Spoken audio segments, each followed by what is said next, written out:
Jadi ideologi disebut transnasional, itu ada ciri-cirinya. Jadi yang pertama, dia melampaui batas negara bangsa.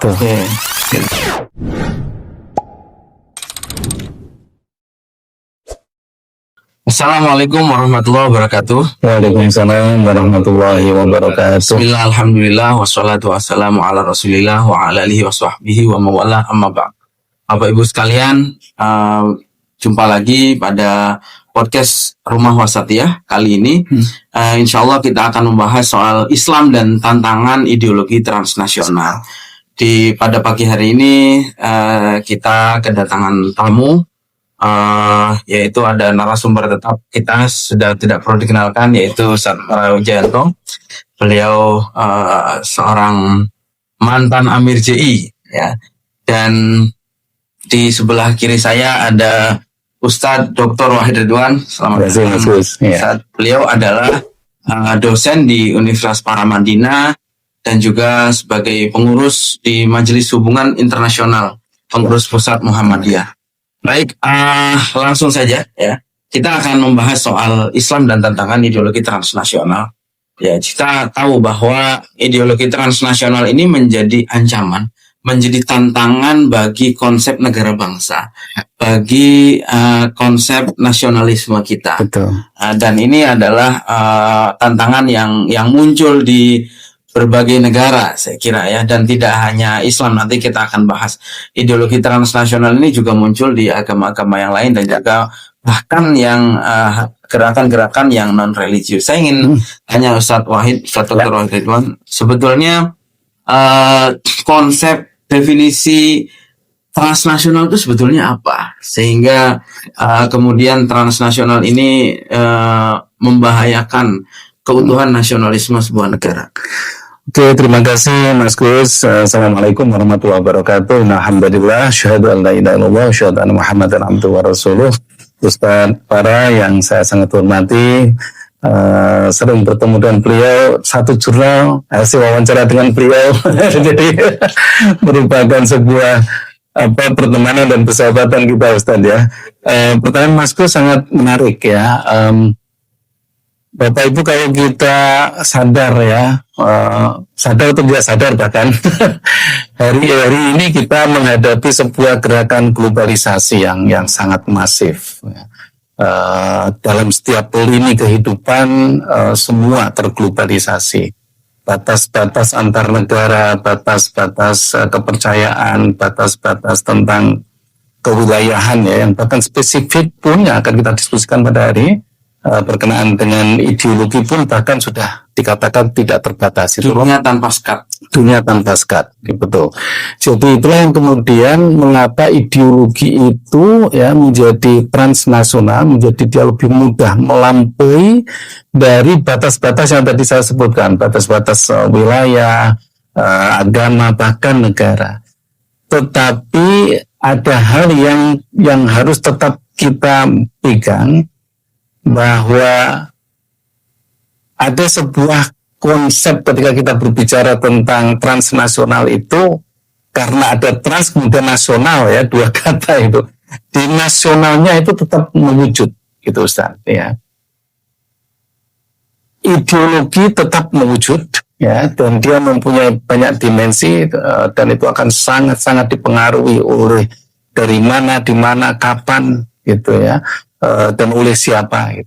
Tapi kita kembali kepada masalah ideologi transnasionalisme tadi itu.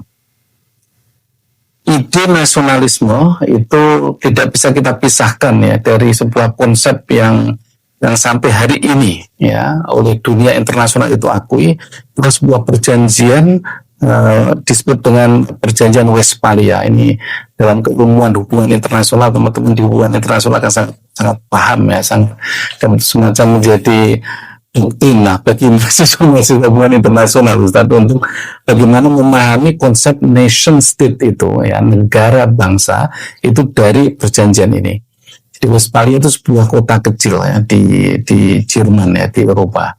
Yang perjanjian itu sebenarnya adalah perjanjian yang mengakhiri konflik ya hampir 30-an tahun ya antar sesama bangsa di Eropa, terutama peperangan karena ada pengaruh kekuasaan kekaisaran ya Romawi pada saat itu. Jadi inginnya Romawi itu yang menyatukan gitu ya, semuanya satu gitu. Tetapi tidak bisa orang itu seperti itu ya. Jadi Westphalia muncul sebagai konsekuensi dari adanya sebuah kesukuan-kesukuan tertentu yang kemudian dia menjelma sebuah kebangsaan ya, dan kemudian menjadi nasionalitas dan menjadi negara bangsa. Itulah yang kemudian terus ya sampai ketika ada Perang Dunia I, Perang Dunia II. Setelah Perang Dunia II itulah terutama di benua Asia dan Afrika ya terutama itu bangsa-bangsa mulai memerdekakan diri menjadi nation state, termasuk negara kita Indonesia. Jadi ketika kita merdeka 1945 itu sebagai sebuah perwujudan Mas Gus atas konsep nation state ini gitu. Bahwa ideologi kita yang di ideologi berkebangsaan ya, ideologi Pancasila, bernegara itu sebuah kesepakatan founding fathers. Sementara ideologi agamanya ya kita punya banyak orang dengan sekian penganut ya. Tentu pada saat itu dan sampai hari ini Islam masih tetap yang mayoritas di negara kita. Tapi tidak bisa menafikan ada ideologi-ideologi yang lain. Nah, nanti kita akan fokus di sana ideologi agama itu ya, atau kemudian Islam itu apakah merekognisi adanya nation state ini ya dalam konteks bagaimana ideologi agamanya menjadi ideologi yang transnasional itu. Gitu. Westphalia itu ada kaitan dengan perjanjian Sykes-Picot tidak? Saya kurang begitu paham itu Mas Gus. Tapi yang jelas waktu itu memang yang membagi tanah-tanah negara-negara Muslim pada saat selesai Perang Dunia Kedua. Ini wilayah Irak, batas-batasnya ini. Oh, tidak ada. Justru yang Westphalia jauh itu 1860-an, 64 kalau nggak salah itu. Nah, yang pembagian negara tadi itu pada zaman kolonialisme. Ya itu sebelum Perang Dunia II gitu ya. Ya, jadi ini masuk ke jajahan Itali, ini masuk ke Prancis, ini masuk ke Portugal, ini masuk ke Inggris. Sebelum itu, Ustaz. Ya. Baik. Nah, transnasional sendiri apa maknanya sebetulnya? Kalau secara definisi harfiahnya itu memang tanpa batas gitu ya, melampaui dari apa istilahnya itu ya komunitas-komunitas gitu ya, dan dia lebih cocok kepada kalau boleh kita agak apa istilahnya itu sandingkan meskipun tidak sama persis ya dengan universalitas itu ya. Cuman kalau kita berbicara tentang universalitas itu kan nilai ya, nilai kemudian norma yang berbicara itu ada di situ. Tetapi kalau transnasional itu lebih kepada ya kewilayahan gitu ya, fisik teritorial. Perlawanan terhadap konsep nasionalisme kah? Atau ya, sebenarnya kalau itu lebih bersifat kembali kepada istilah yang pertama tadi kita gunakannya, pada ideologis ya, transnasional itu. Dia tidak bisa menjamah pada teritorial gitu ya, karena itu jelas sudah bertentangan ya dengan konsep negara bangsa yang oleh PBB pun itu diakui. Makanya sekarang ini seperti konflik yang tak berkesudahan sampai hari ini tentang Palestina dan Israel itu persoalan teritorial. Itu susah di transnasional di sini tuh maksudnya adalah transnasional yang artinya politik yang tidak mengakui batas negara. Batas negara, betul. Jadi batas wilayah. Gitu. Karena konsep transnasional ini kan lintas batas negara sangat luas ya. Artinya kalau misalnya hanya karena kesamaan ideologi, kesamaan agama, kesamaan nilai yang dipegang, kemudian itu melintas batas negara secara spiritual, norma tadi, value ya, nilai yang dipegang itu kan tidak jadi soal. Nah, yang jadi bahas di sini adalah transnasional dalam politik ya, yang tidak mengakui adanya lintas batas negara. Seperti misalnya ya kalau di Islam, kalau kita bicara Islam misalnya ada HTI ya, ada ISIS misalnya, atau di Kristen tuh ada Yehova misalnya, kemudian di di non religiusnya, misalnya ada anarko, itu yang transnasional, yang anti struktur negara dan kemudian anti terhadap batas-batas negara ya. Nah Ustadz, para sebetulnya Islam sendiri memandang transnasional politik ini ya dalam makna politik tadi itu seperti apa? Ya, terima kasih Gus Naji. Saya memperjelas dulu supaya urut berpikir, memperjelas yang disampaikan oleh Dr. Wahid tadi. Jadi ideologi disebut transnasional itu ada ciri-cirinya. Jadi yang pertama, dia melampaui batas negara bangsa. Ya, jadi loyalitas ideologis mengungguli kewarganegaraan. Kalau negara bangsa kan kewarganegaraan. Citizenship. Melampaui itu. Jadi itu yang ciri pertama. Yang kedua, dia mengklaim universalitas normatif atau politis. Jadi dia menganggap berlaku untuk seluruh umat manusia, bukan hanya komunitas lokal. Ini yang kedua. Kemudian yang ketiga, dia memiliki agenda reorganisasi tatanan global atau lintas negara. Jadi negara nasional ini dipandang sekunder aja, sementara ya, dan illegitimate ya, tidak diakui keabsahannya. Jadi misalnya sekarang belum berhasil itu berarti hanya sementara ini. Jadi cita-citanya dia ada reorganisasi tatanan global. Ini supaya nanti memandangnya dari segi agamanya kan lebih jelas. Dan kemudian dia mempunyai jaringan, struktur, dan narasi lintas negara. Jadi rekrutmennya, propagandanya, legitimasi tidak terikat satu wilayah. Jadi dia menjadikannya transnasional ini bukan klaim kebenaran universal semata, tapi pemaksaan bentuk politik tunggal lintas negara. Nah ini penting kita pahami dulu. Itu kalau boleh dikasih contoh apa saja?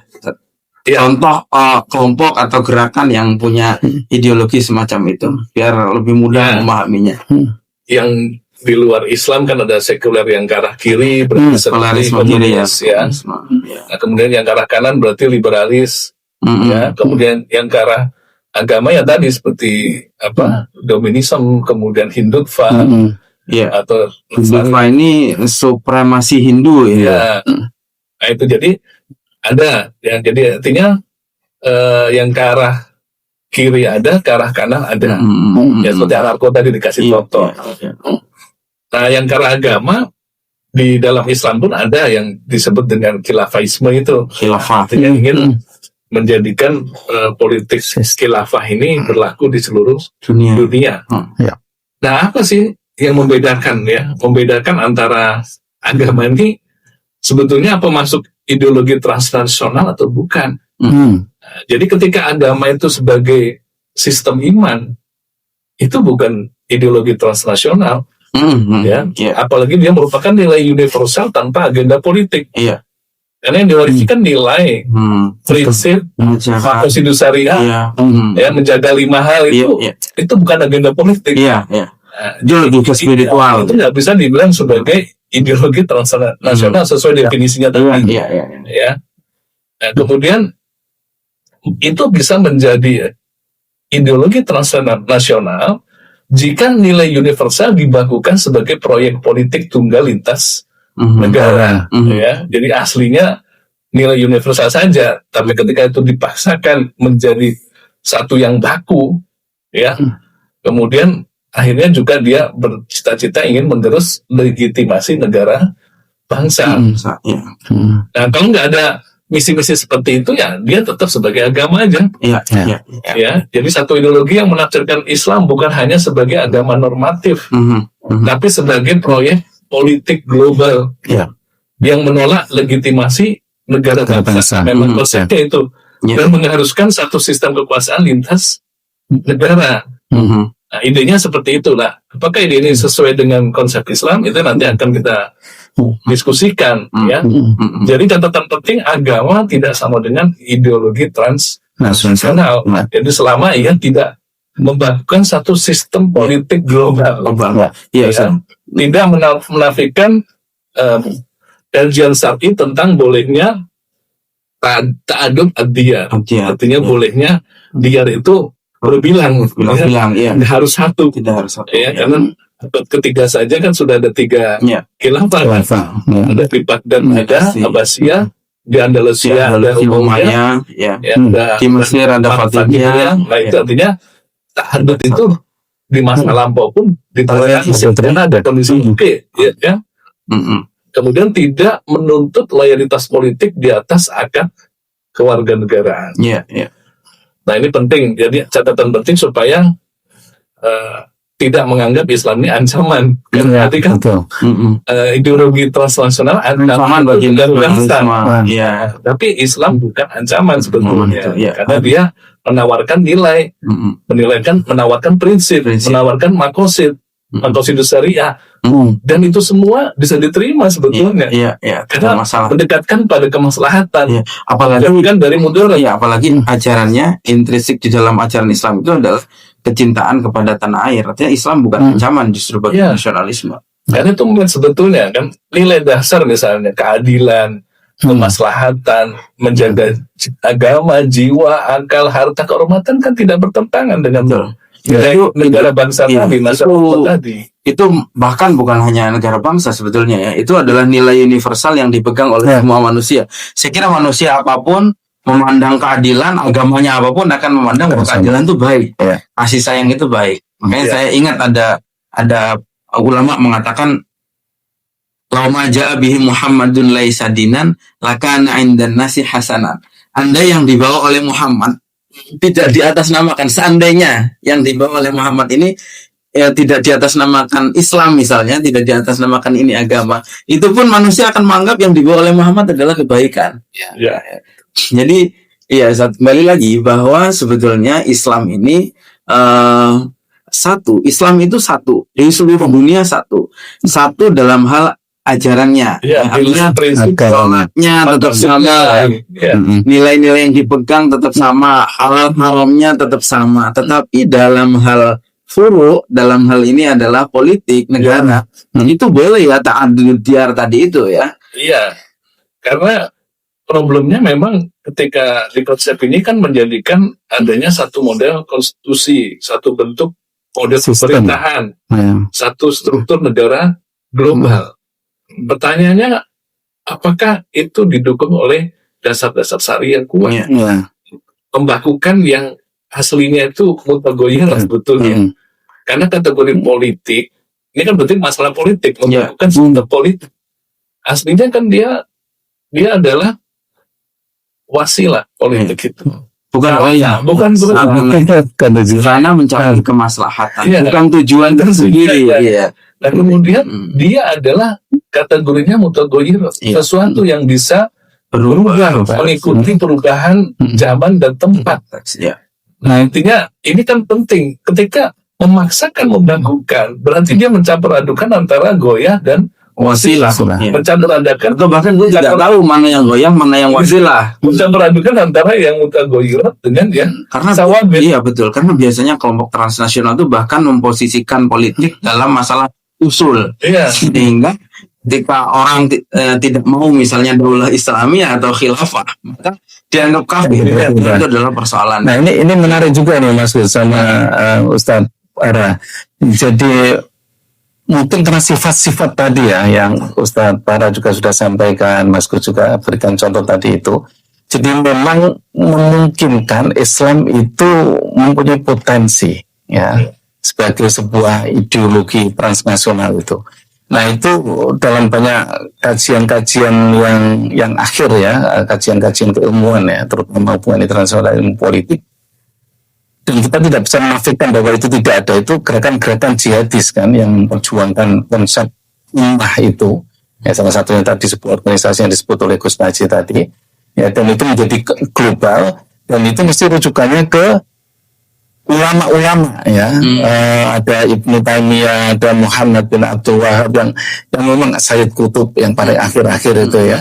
Nah, itu juga dinukil oleh beberapa ilmuwan barat ya yang mengatakan ilmu itu ulama-ulama itu menjadikan statement-statement ummah itu, ya, kalimat ummah itu sebagai sebuah ideologi transnasional. Bahkan kemudian pada kelompok-kelompok sosial politik tertentu, dia menerjemahkan jauh lebih dasar lagi dengan pan-islamisme itu. Ya. Dan itu kita tidak bisa menafikan adanya tragedi 9/11 misalkan. Nah, itu ada juga keterkaitannya ya dengan masalah gerakan jihadis itu. Nah, yang menarik juga itu Ustadz Para dan Mas Kus, tadi awal juga sudah saya sampaikan ya, ada irisan ya yang mungkin meskipun tidak bisa disamakan antara transnasional dengan universalitas atau universalisme itu. Nah, itu ada dalam surat Al-Mu'minun ayat 52 ya, saya sampaikan juga dalam kaitan makalah yang saya berikan ke Mas Kus itu, yang Allah firmankan, wa inna hadhihi ummatukum ummatan wahidah ya wa ana rabbukum fattaqun. Kemudian ada juga di surat Al-Anbiya ayat 92, inna hadhihi ummatukum ummatan wahidah wa ana rabbukum fa'budun. Nah, jadi ayat-ayat semacam ini kemudian dibuat konsep ya, ummah oleh para ulama, mungkin juga oleh para ya penggerak ya masalah ideologi transnasional ini menjadi sebuah dasar. Padahal itu kan tafsir ulama ya pendapat seseorang itu, pendapat kelompok itu. Jadi kemudian menjadi sebuah jargon gerakan yang bahwa ideologi transnasional itu memang perlu dikeluarkan ya, karena ini memang sebuah nilai gitu ya, yang universalitas dan macam-macam. Mereka gunakan istilah-istilah yang memang secara, kalau dalam hubungan internasional itu secara konstruktivismenya itu masuk gitu ya di dalam sebuah sistem kemodernan itu. Tetapi itu kan ini tafsir dan kemudian kalau itu dibuat sebuah istilahnya itu ya primordialitas ya di dalam sebuah gerakan, itu justru akan membahayakan karena itu kan masa tafsir saja yang akan banyak sekali orang bisa mengambil angle-nya dari mana. Memang sepertinya agak jauh kalau lihat konteks ayatnya, memanai umat kemudian dengan sistem politik. Sama dalam literatur keislaman kita itu kan yang disebut umat bahkan ada dua, ada umatul dakwah dan ada umatul ijabah. Umatul dakwah itu bahkan yang disebut umatul dakwah itu adalah seluruh manusia, seluruh dunia. Memang kita ini di bumi ini sudah disebut sebagai satu umat sebetulnya. Makanya pesannya kan wa ana rabbukum fattaqun wa ana rabbukum fa'budun. Itu perintah bukan hanya untuk orang Islam, semua orang. Allah menunjukkan saya Tuhan kalian gitu. Jauh sekali ketika memaknai konsep umat itu kemudian dalam sistem politik. Dan sekarang itu memang ramai ya. Sekarang ada istilah one umat yang kemudian itu dimaknai keharusan untuk umat Islam berada dalam satu negara. Nah, kalau kita lihat tadi Ustaz Farul juga sudah kutip bahwa dalam sejarahnya negara-negara umat Islam ini dalam berpolitik juga sangat dinamis sekali sebetulnya ya. Misalnya tadi Ustaz Farah nyampaikan ketika di satu era kadang-kadang ada 3 dinasti yang berkuasa pada masa itu, bahkan ada kadang-kadang 5 gitu ya. Ya tadi sudah misalnya ketika Abbasiyah di Baghdad berkuasa, itu ada Umayyah di Andalusia, ada Fatimiyah di Mesir, kemudian di era berikutnya ketika Mughal ada Utsmani, bahkan ketika eranya Utsmani di Indonesia pun banyak sekali kerajaan Islam pada saat itu. Jadi sebetulnya bukan satu keharusan, bahkan mungkin bahkan sebetulnya tuntutan agar umat Islam hidup dalam satu naungan kepemimpinan politik itu sebetulnya ahistoris karena ini tidak pernah terjadi. Bahkan ketika Nabi memimpin di negara Madinah, itu ada raja lain yang Muslim, yaitu di Habasyah, Raja Najasyi memimpinnya. Mungkin tadi sepakat menyinggung soal kebolehan ta'addud diyar itu, dasar menurut ulama apa itu? Dasarnya apa menurut ulama? Bolehnya ta'addud diyar itu. Iya, jadi sebetulnya tadi kan kembali ke basic berpikirnya dulu bahwa politik itu adalah masalah yang mutaghayirat. Dan dia adalah wasilah, bukan goyah itu sendiri. Nah, artinya masalah mengelola dunia berarti Islam meletakkannya pada wilayah yang fleksibel tadi. Jadi kalau kita kembali ke definisinya Ibnu Aqil Al-Hambali tentang siasah. Jadi siasah ini kan semua aktivitas yang mendekatkan kepada kemaslahatan, menjauhkan dari kemudaratan. Ya, artinya ini tujuan syariat kan. Yeah. Meskipun tidak ada wahyu yang turun terkait hal itu, meskipun tidak ada contoh dari Nabi. Yeah. Karena apa? Ini menghadapi zaman yang berubah.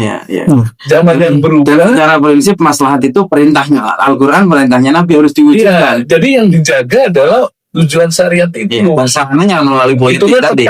Tapi sarana untuk mencapai tujuan syariat itu bisa berbagai macam. Nah, itu dasar basic cara berpikirnya seperti itu.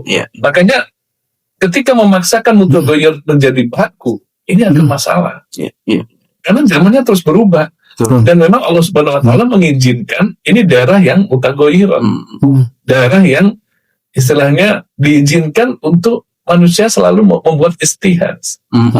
Jadi problemnya ideologi transnasional ini dia membekukan yang seharusnya fleksibel. Yang kedua mensakralkan yang tadinya sifatnya istihad. Istihad story, artinya pernah ada satu masa istihad tentang politik. Itu mau dibakukan. Sementara zamannya sudah berubah. Ya kan? Nah, kemudian ya intinya mengabsolutkan produk sejarah. Nah, ini masalah. Jadi ini kan perlu kita perjelas supaya nggak semua orang bisa memahami inti problemnya ideologi transnasional itu gimana. Ya tadi dia membekukan yang seharusnya fleksibel. Dan yang fleksibelnya adalah ajaran Islam. Ajaran Islam ada dua bagian, satu yang sawabit, masalah akidah, masalah ibadah, masalah halal haram, itu nggak berubah. Masalah hudud, ya kan? Itu sawabit. Nah, yang politik adalah masalah yang ini mau disamakan jadi sawabit semua. Nah, ini kan masalah berarti. Dan Ustaz pernah katakan juga mengutip kaidah ya bahwa al aslu fil muamalah al ibahah. Pada dasarnya dalam hal muamalah itu selama tidak ada larangannya maka boleh ya. Dan ada kaidah lain yaitu di mana Nabi mengharamkan sesuatu yang halal dan mengharamkan sesuatu yang halal itu dan tidak boleh sebetulnya. Maka dalam konteks ini ketika tidak ada kewajiban mendirikan khilafah misalnya, kemudian diwajibkan, maka mewajibkan sesuatu yang sebetulnya tidak wajib.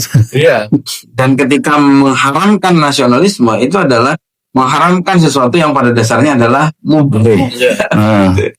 Nah, sebetulnya dulu kan negara kita ini kan nggak lepas dari perjuangan para ulama ya. Kalau kita lihat dalam proses pembentukan negara ketika negara ini baru merdeka dari Belanda, dulu kan ada banyak peran tokoh Muhammadiyah di sana. Selain ada tokoh NU dan juga ada tokoh-tokoh agama yang lain. Ada Ki Agus Salim, ada Ki Bagus Hadikusumo, dan kemudian juga ada tokoh-tokoh dulu mindsetnya seperti apa ketika menerima nasionalisme sebagai sistem kita di Indonesia. Oke, bagus Mas Gus. Mungkin saya nggak begitu pakar di dalam itu ya. Itu tentu teman-teman politik. Tapi saya yang tadi Ustaz Paras sampaikan dulu ya, dan juga tadi Mas Gus juga ulaskan. Jadi memang ada perbedaan metodologis yang menurut saya itu sangat-sangat obvious ya, sangat jelas gitu ya.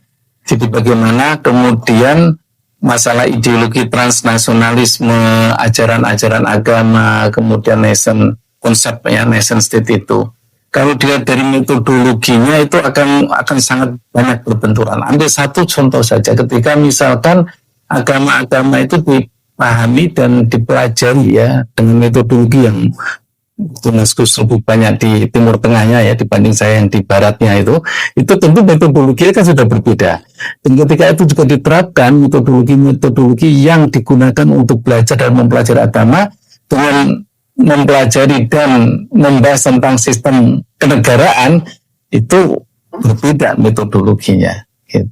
Jadi dari metodologi saja itu sudah akan sulit. Ditambah lagi tadi Ustadz Bara menyebut ada banyak perkembangan ya, teknologi, teori-teori ekonomi luar biasa sudah berkembang. Jadi menurut saya memang jangan membuat sesuatu yang sebenarnya itu dimudahkan dan memang secara ajaran itu universal, ya itu menjadi lebih rumit. Nah, kalau kita kembali kepada sejarah ya bangsa Indonesia ini didirikan oleh para founding fathers, itu sebenarnya sudah contoh konkret ya konsep yang tadi topik yang kita bicarakan itu. Saya tidak begitu memahami betul per individu ya apa yang di benak Kiai Agus Salim, ya, Hadrotus saya, Bung Karno, Bung Tomo, banyak pahlawan-pahlawan kita itu ya. Tapi saya kira waktu itu semangatnya satu ya, kebebasan dan keadilan, kemerdekaan at the end of the day ya di situ. Nah, konsep itu sebenarnya kemerdekaan, keadilan gitu ya, kebijaksanaan dan lain itu bagaimana sebuah bangsa itu ingin diciptakan untuk rakyatnya, untuk ummahnya gitu ya. Dan itu beliau-beliau tidak berpikir tentang konsep yang tadi itu, yang transnasional dan lain-lain itu. Beliau tetap memikirkan bagaimana Jawa, Sumatera, Indonesia Timur dan lain-lain itu menjadi sebuah bangsa gitu ya, yang sejahtera, yang merdeka, yang bebas ya dari penjajahan gitu. Itu kemudian yang dalam keilmuan hubungan internasional itu sering disebut dengan global sekarang itu Mas Gus, globalisasi dan lokal. Ya. Jadi konsep, ideologi, cara berpikir, ya sistem dan lain-lain boleh kita mengadopsi global, bahkan agama kita tuh sangat universal ya. Tadi Mas sampaikan itu untuk semua umat. Tetapi persoalan lokal harus kita lihat gitu. Jadi apa yang dihadapi oleh lokal ini ya dalam konteks yang lebih besar negara, ya kebutuhan negara itu apa, dan itu tentu tidak akan sama satu dengan yang lain. Kita dengan negara tetangga aja meskipun sama-sama serumpun dengan Malaysia, Singapura sudah berbeda itu ya. Nah saya kira itulah yang kita bangga, kita sangat junjung tinggi, kita hormati ya para pendiri negara bangsa ini, berkenaan dengan bagaimana nasionalismenya itu dibangun. Nah satu hal yang tadi kita bincangkan juga sebelum ini Mas Gus ya, bagaimana sovereignty Indonesia, NKRI ini ya, Ustaz dari mulai Sabang sampai Merauke itu berdasarkan apa sebenarnya dibuat dan dibentuk? Itu berdasarkan apa yang pernah dibuat oleh Hindia Belanda itu. Jadi semua Hindia Belanda atau jajahan Belanda lah gampangnya ya. So, waktu itu kan namanya Hindia Belanda. Jadi sebenarnya ada guyonan begini Ustaz para Mas Gus. Jadi negara Eropa pertama kali yang memberangkatkan haji itu negara mana? Itu Belanda. Itu sebenarnya Hindia Belanda. Waktu itu Hindia Belanda kan bagian dari Belanda. Jadi dia memberangkatkan, membuat sistem haji yang ada Pulau Onrus itu sebagai tempat apa namanya itu transitnya itu Belanda ya. Gitu. Nah itu nggak perlu tuh pakai konsep transnasional dan macam-macam. Itu kan kebutuhan waktu itu Belanda berpikir perlu orang-orang Islam ya, terutama Jawa itu berangkat haji, dibuatnya sistem itu. Gitu. Jadi kalau kita realistis, insya Allah agama ini, ya, Islam ini itu sudah secara menyeluruh mengatur itu tanpa kita membincangkan ideologi transnasional yang lain. Boleh itu sebagai sebuah intelektualitas, exercise gitu ya Mas Gus ya. Tak perlu menjadi sebuah gerakan yang eksklusif gitu. Iya.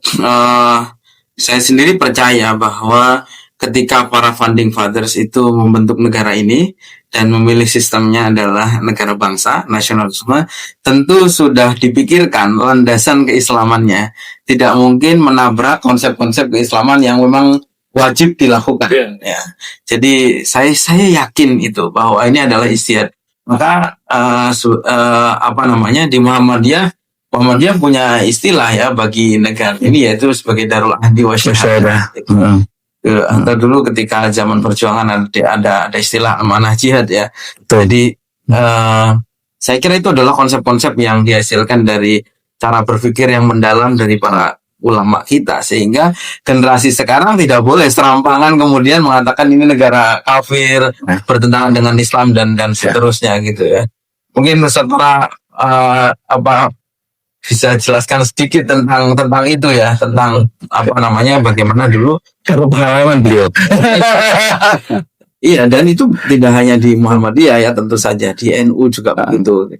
NU 1936 sebelum negara ini merdeka sudah menetapkan bahwa ini adalah wilayah yang disebut sebagai Darussalam. Ya, itu. Sebetulnya bagaimana Ustaz bisa jelaskan ya?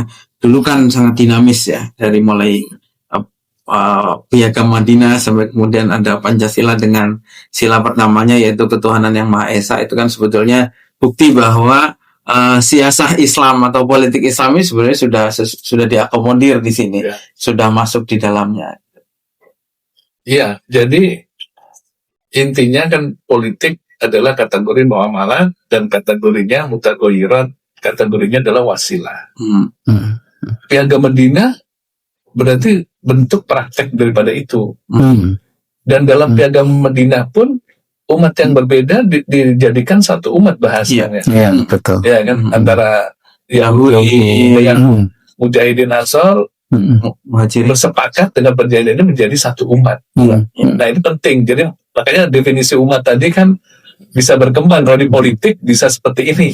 Dua umat yang agamanya berbeda saja bisa menjadi satu. Jadi disebutnya satu umat. Kalau kita sekarang bahasanya satu bangsa. Nah, ini kan penting ya, karena memang itulah istilah politik. Jangan dinaikkan menjadi akidah.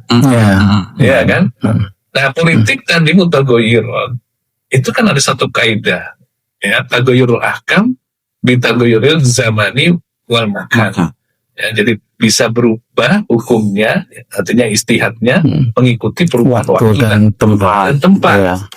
Ya, jadi prinsipnya tidak berubah. Makosidus syariahnya tidak berubah. Karena itu universal. Yang berubah adalah caranya. Tekniknya berdasarkan wakil. Ya, sarananya untuk mencapai prinsip tadi makosidus syariah itu bisa berubah-ubah. Nah, pada zaman Nabi yang cocok ya Piagam Madinah. Ya, pada masa itu ya, supaya tercapai tadi mendekatkan pada kemaslahatan, menjauhkan daripada kemudaratan. Jadi kalau pakainya label agama, label ya saya bilang ya, bukan agama itu sendiri, tapi tujuan syariat tidak tercapai, aslinya itu bukan syariat itu sendiri. Ini penting. Kadang-kadang orang terjebak pada labelnya. Ini slogan-slogan ya, seperti dalam ideologi transnasional ini kan juga banyak menggunakan slogan Islam. Khilafah misalnya itu kan istilah dalam Islam. Tapi ketika itu dilakukan, ini jadi masalah bertabrakan. Karena yang harus diperjuangkan itu adalah bagaimana prinsip dan tujuan syariat ini, nilai-nilai syariat ini yang sifatnya universal dipertahankan untuk mencapainya, karena selalu berubah zaman ini. Maka boleh ada istihad dalam masalah tatbiknya. Nah, sekarang ini tatbiknya modelnya baru dengan model negara bangsa. Ya, saya nggak bisa mengklaim ini sampai akhir zaman. Tapi intinya wakil sekarang adalah generasi masa depan ketika memandang ada yang lebih masalah juga. Silahkan. Bisa saja. Artinya sekarang kita pikirkan bagaimana mencapai tujuan syariat tadi dan situasi yang dalam kondisinya negara bangsa. Dan faktanya dengan negara bangsa seperti ini kita bisa menjalankan sholat, zakat, semua bisa tadi bisa dipertahankan. Itulah tugas negara sebetulnya. Intinya dia menjadi wasilah tadi untuk mencapai goyah. Nah, ketika goyahnya konstitusi syariah tercapai, berarti cukup. Sudah cukup. Gitu. Ya, tidak perlu memaksakan wasilahnya harus begini. Perlu gambling, ya, dengan mengubahnya justru mendatangkan mudarat yang lebih besar. Ini masalah. Betul. Mencapai kemaslahatan, mengubah sesuatu yang dianggap kemungkaran tidak boleh menghasilkan kemungkaran yang lebih besar. Ini kaidah syar'i. Nah, ketika itu dilanggar, akhirnya tujuannya malah yang dikorbankan. Itu mencapai wasilah. Betul. Nah, ini masalah. Betul. Dan itu sebetulnya sudah sangat clear. Sebetulnya sudah sangat jelas sekali bahwa ya politik itu adalah sarana, ya, cara untuk agar kita bisa menjalankan agama. Jangan mengagamakan politiknya itu sendiri. Yang terjadi sekarang adalah pengkultusan terhadap satu sistem politik. Gitu, yang itu bukan dan padahal kalau kita lihat pemaknaan khilafah sendiri dalam terminologi ulama itu juga nggak ada konsep yang baku. Karena ini bukan sesuatu yang dalam istilah agama sebagai qat'iyud dilalah. Al-Qati'ud dilala itu seperti sholat. Ya, orang menyebut sholat itu ya begitu. Tidak mungkin ada pemaknaan yang lain. Tapi khilafah itu kan sebetulnya kosakata ini bahkan di Al-Quran tidak ditemukan. Khilafah ya. Hanya ada kata khalifah. Tapi khilafah bahkan istilahnya, apalagi maknanya, istilah itu pun sebenarnya nggak ada di Al-Quran. Jadi sehingga para ulama, kalau kita baca di fikih, ulama ini memaknai khilafah begini. Bahkan ketika membaca definisi ulama yang jumhur dengan sistem seperti Indonesia sudah disebut khilafah. Karena khilafah yang dimaksud di situ adalah pemerintahan. Adanya suatu pemerintahan. Kan yang wajib itu sebenarnya adalah adanya pemerintahan untuk mewujudkan maslahat. Nah, Indonesia ini sudah ada pemerintahannya. Nggak perlu lagi yang lain ya. Ya, ini persoalannya kan memang ini Ustaz ya, sama Mas Gus ya. Persoalannya itu selalu dikaitkan dengan ideologi itu ya, yang kemudian orang selalu menerjemahkannya ideologi itu Islam. Padahal berbeda itu. Ideologi itu bagian kecil saja. Ya, sementara Islam itu begitu besar dan luas. Tapi orang kemudian selalu menerjemahkannya Islam sebagai ideologi transnasional, yang kemudian diterjemahkan umat tadi, penyatuan sistem, lebih jauh lagi dan menurut saya lebih parah lagi, kemudian dianggap sebagai sebuah solusi yang bisa untuk menyelesaikan semua persoalan. Jadi apapun persoalan itu di dunia ini, terutama mereka ya, kalau mereka nggak banyak memberikan contoh persoalan di dalam negeri yang kecil, mereka itu melihat yang lebih besar. Ya, itu salah satu ciri transnasional ya, selalu mengangkat isu global. Persis. Jadi yang semacam itu mereka selalu wacanakan. Jadi kadang kemudian menurut saya menjadi misleading ya, betul-betul membuat arah yang salah gitu ya dalam banyak diskursus ya. Kalau di akademik tentu hal yang semacam itu sudah nggak akan laku. Hanya kalau kemudian di publik ya dan media sosial itu kemudian menjadi agak liar itu. Banyak orang yang misalnya ya, nggak sebut kelompoknya, banyak orang di HTI itu latar belakang akademiknya ada, meskipun teknik ya, itu gimana penjelasannya. Secara akademik kan tidak bisa diterima sebenarnya. Jadi misalnya gini, mereka mengatakan bahwa semua masalah itu bisa selesai kalau ada khilafah. Yang disebut khilafah itu apa oleh mereka? Yaitu di zamannya Khulafaur Rasyidun sampai zamannya Utsman. Padahal sepanjang rentang ribuan tahun ini masalah sangat banyak sekali. Penjajahan juga terjadi di tahun-tahun itu. Artinya ini ucapan yang berkhayal sebenarnya. Iya, mungkin bisa jadi ini mungkin ya Ustaz Mas Gus. Karena mereka terlalu hanya mengambil ujung-ujungnya. Kalaupun mereka mengambil ujungnya pun kemudian dipahami betul ujung itu pasti dia tidak akan mempunyai ide-ide dan pemikiran dan keyakinan seperti itu. Contoh, ketika Ottoman itu, ya itu Perang Dunia I hampir berakhir, kemudian nggak seberapa lama Perang Dunia II muncul, itu kan Ottoman justru bersekutu ya dengan Jerman, Austria. Iya, bisa dibayangkan itu kan secara ideologis berbeda kan Ustaz. Udah dipahami aja yang itu aja. Dan kemudian akhirnya kalah. Dari kekalahan itu konsekuensi besar kan. Raja Hamid II kalau nggak salah itu ya, Ottoman itu diusir oleh Turki, pemerintahnya sendiri. Tapi itu konsekuensi dari kekalahan perang, ya, yang kemudian dia akan kehilangan semua jajahan-jajahan yang terutama di Timur Tengah. Jadi itu salah satu contoh masalah, kalau tidak mau dikatakan itu masalah berbahaya ya. Meskipun itu masalahnya di Eropa dan pada saat itu ya jelang Perang Dunia II. Jadi itu masalah. Jadi gimana mereka bisa membangun sesuatu yang dianggap sebagai sebuah ideologi transnasional yang kemudian itu bisa menjadi sebuah solusi global. Itu yang saya pahami sebagai salah satu contoh. Maka klaim bahwa semua masalah bisa selesai dengan khilafah itu sebenarnya historis dan tidak realistis sama sekali ya. Dan bahkan mungkin melawan sunnatullah ya. Nabi saja punya masalah. Iya. Ya, Ustaz, gimana?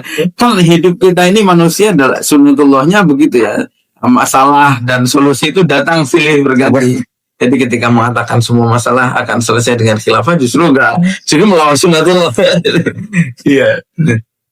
Ya, apa namanya? Ya memang agak tetapi saya kira argumentasi semacam ini penting untuk dijelaskan ya di masyarakat, karena faktanya memang masyarakat kita kadang-kadang simplistis, artinya ingin solusi yang instan, dan narasi semacam tadi itu mudah diucapkan daripada ketika harus menjelaskan secara detail ya bagaimana mencari rumusan itu ya. Mungkin sebagai pesan tambahan Ustaz, argumentasi tadi terkait dengan kalau masih ada orang yang kekeh dengan kewajiban mendirikan satu sistem yang menyeluruh di dunia ini untuk seluruh negara Islam, itu pesannya seperti apa Ustaz? Mungkin supaya membuka kembali ya cara berpikir orang-orang seperti ini. Iya. Jadi intinya tadi aja yang sudah kita diskusikan. Jadi kalau memaksakan sesuatu yang mutaghayyirun menjadi sawabit, itu masalah. Artinya ingin menyelesaikan masalah tapi dengan menimbulkan masalah. Kemudian berubah dari wasilah dirubah menjadi goyah, ini juga masalah. Artinya kalau dikatakan itu menyelesaikan masalah tapi dengan cara menimbulkan masalah baru. Ini perlu direnungkan. Jadi basic-basic ini kan masyarakat secara umum harus memahaminya. Nah, jadi Islam sudah indah, ya, rahmatan lil alamin. Yang universal itu adalah nilai. Ya, artinya prinsip, kemudian maqasidus syariah. Ya, itu universal. Dipegang oleh seluruh orang Islam di dunia tanpa terkecuali. Iya. Nah, tapi dalam hal politik, ini tadi kita harus fleksibel, ya, supaya tujuan tadi kita bisa pertahankan. Ya, karena menghadapi masa yang selalu berubah, zaman yang selalu berubah, berarti tatbik ini memang fleksibel. Ya, cara menerapkan prinsip-prinsip yang universal tadi bisa menjadi fleksibel. Nah, untuk situasi sekarang, yang kita pecahkan sesuai wakilnya, sesuai realitasnya. Jadi bagaimana negara bisa mendukung tercapainya tujuan syariat tadi. Makanya definisi Ibnu Aqil tadi kan bisa mendekatkan kepada kemaslahatan, menjauhkan dari mudarat. Nah, caranya, tatbiknya, disitu disebutkan tidak harus ada nasnya. Karena dia muamalah, hukum asal boleh. Ya, tentang caranya. Nah, sekarang sarana yang diizinkan Allah di wakil sekarang adalah negara bangsa. Nah, gitu. Jadi ini bagaimana ini dimanfaatkan sebesar-besarnya untuk tercapai tujuan syariat. Nah, bahwa itu belum bisa sempurna, itu kita bedakan antara keinginan untuk sempurna sama belum tercapai kesempurnaan itu sendiri, melaksanakan seluruh syariat. Itu jangan terus kalau masih ada kurang dianggap menentang syariat Islam itu sendiri. Itu nggak bisa disamakan. Ya. Jadi Malayu Jadi kalau belum bisa mencapai semuanya, ya jangan ditinggal juga semua. Ada yang mengibaratkan rumah. Kalau rumah kita tidak sempurna, misalnya lantainya belum diplester, bukan rumahnya dirobohkan. Gitu. Tapi kita perbaiki. Ini diskusi ini bukan mengakui bahwa ada kekurangan. Ada kekurangan ada, ya. Tidak, belum semua syariat bisa diterapkan. Cuman bukan berarti tidak ingin. Tidak sama, bahwa kemampuan kita baru sampai sini. Nah, sekarang yang kita pikirkan energinya, pikirannya, sumber daya kita ini bagaimana tujuan syariat itu tercapai. Betul. Ya, dengan modal yang sarana yang seperti ini bagaimana bisa tercapai. Karena mengubahnya kalau menghasilkan kemudaratan yang lebih besar, bahkan jadinya melanggar prinsip syariat itu sendiri. Nggak boleh merubah kemungkaran dengan menghasilkan kemungkaran atau kemudaratan yang lebih besar. Dan mungkin kekurangan itu tidak selalu diakibatkan oleh sistem, kadang-kadang juga oleh usernya, ya, pelakunya. Misalnya secara prinsip kan negara kita ini sudah bagus, negara melarang korupsi misalnya, tetapi persoalannya kan pemerintah kita nggak korupsi. Ada oknum-oknum yang tetap saja masih korupsi. Jadi sistem Islam ini sudah bagus, Problemnya di mana umat Islam ini, misalnya ada yang miskin terbelakang, ya memang penerapannya, artinya pelakunya ya, bukan salah sistemnya gitu ya. Jadi prinsip sama praktek harus dibedakan. Jadi prinsip Islam sudah bagus. Tapi praktek kan sejarah Islam juga mencatat ada juga kedoliman di masa-masa pemerintahan Islam di masa lalu. Bukan Islam yang salah, prinsipnya sudah benar. Mungkin namanya praktek, disitulah manusiawinya muncul. Bisa terjadi kekurangan, ada kedoliman juga. Tapi bukan berarti kita membenci Islamnya, karena prinsipnya sudah oke. Prinsip tidak sama dengan prinsip tidak sama dengan pelaksananya. Sistem tidak sama dengan pelaksana. Islam tidak, Muslim tidak selalu sama dengan Islamnya. Islamnya baik, Muslim kadang-kadang ada tidak baiknya. Jadi harus sadari Islam sebagai agama sempurna, tapi yang melaksanakan ya orang Muslimnya sendiri itu sempurna.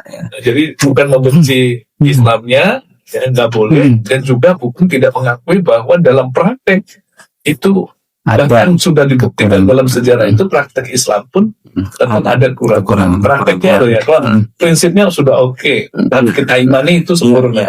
Jadi gini, kalau sebagai dosen hubungan internasional kan sebenarnya kita sudah menerima bahwa nasionalisme itu adalah satu kenyataan politik hari ini, tetapi memang untuk lebih kuat mungkin perlu ya negara Muslim ini membentuk semacam aliansi, bahkan Eropa pun membentuk Uni Eropa dengan menghormati teritorial masing-masing ya.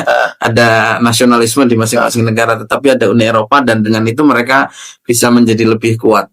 Kira-kira sekarang ini kan rasan-rasan orang ya, Islam dianggap sebagai agama yang lemah pada saat ini karena tidak ada persatuan di dalamnya. Kira-kira dalam pandangan internasional, teori internasional, harusnya bagaimana negara Muslim ini membangun persatuannya? Kok kayaknya susah banget untuk bersatu dan menjadi satu. Ketika menjadi satu kesatuan kan akan kuat sekali. Ya. Bagaimana? Kalau keilmuan dalam HI itu ada yang disebut analisis ya. Saya kira itu menjadi basis utama ya dalam setiap keilmuan itu. Tapi di HI itu lebih mengemuka kita ya belajarnya, karena langsung dibedakan. Jadi yang namanya ada dalam analisis itu ada analisis unit ya, dan ada analisis level. Analisis unit ini tadi termasuk yang aktor-aktor itu Pak Ustadz. Jadi aktor yang individu maupun aktor yang institusi, lembaga ya, negara itu. Kemudian ada levelnya, level nasional, level regional, level global, dan itu sudah paten. Jadi sebuah kasus itu dalam keilmuan HI dianalisisnya melalui dua pisau itu ya. Jadi analisis unit dan analisis level. Analisis unit meliputi aktor institusi gitu ya, dan itu kan banyak lagi aktor-aktor pemerintah, non-pemerintah. Tapi yang menarik tadi yang Mas Gus tanyakan, kan orang negara-negara Islam itu punya ya. Atau itu perlu diperkuat atau perlu bikin baru? Itu dia. Ada ini yang mau mencalonkan jadi sekjen OKI gitu ya, ini dari Indonesia ini. Ya, kalau saya berpendapat diperkuat Mas Gus, meskipun selalu diplesetkan ya, nama Inggrisnya itu kan OIC ya. OIC itu maksudnya ya saya paham gitu. Kalau saya paham itu kan biasa saja Ustaz.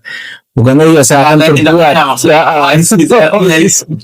bahasa Inggris itu.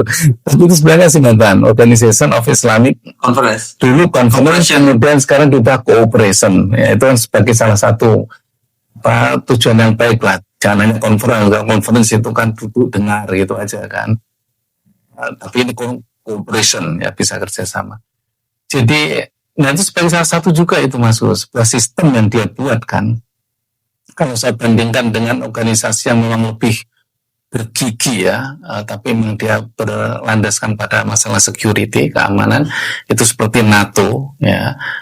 Tentu tidak seperti itu ya, tetapi minimal semangat ya untuk kerjasama, semangat untuk membangun sebuah fondasi ideologi ya, keagamaan ya yang kuat gitu ya.